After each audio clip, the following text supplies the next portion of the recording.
বিশ্ব স্বাস্থ্য সংস্থার মতে সন্তান ধারণের চেষ্টা করার পর টানা 1 বছর সময়কাল যদি কেউ সফল না হন, তাহলে তাকে ইনফার্টাইল বা সন্তান ধারণে অক্ষম হিসেবে গণ্য করা হয়। গাইনি বিশেষজ্ঞ ডাক্তারদের মতে জানা যায়, সন্তান না হওয়ার পিছনে স্বামী স্ত্রী উভয়ে দায়ী থাকতে পারেন, আবার কোনো কোনো ক্ষেত্রে শুধু স্ত্রীরাই দায়ী থাকতে পারেন। আজকে আমি স্বামী স্ত্রীর বিশেষ কয়েকটি সমস্যার কথা উল্লেখ করব, যে সমস্যাগুলো থাকলে সন্তান ধারণ করা একেবারেই সম্ভব নয়। অনেক মেয়েদের জরায়ুর কিছু সমস্যা থাকে, যা জন্মগত হতে পারে, আবার অসুখের কারণেও হতে পারে।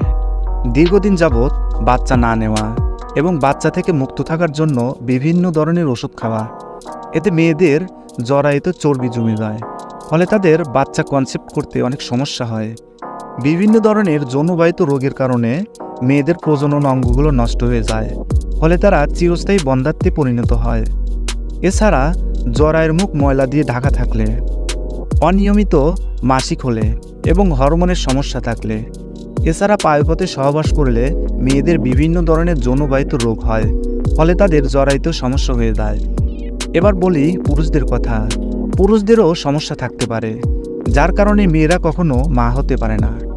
এই সমস্যাগুলো হলো পুরুষদের বীর্যের মধ্যে শুক্রাণু না থাকা, তার নালীর কোথাও বাধা সৃষ্টি হয়েছে, তাই শুক্রাণু মিলতে পারছে না।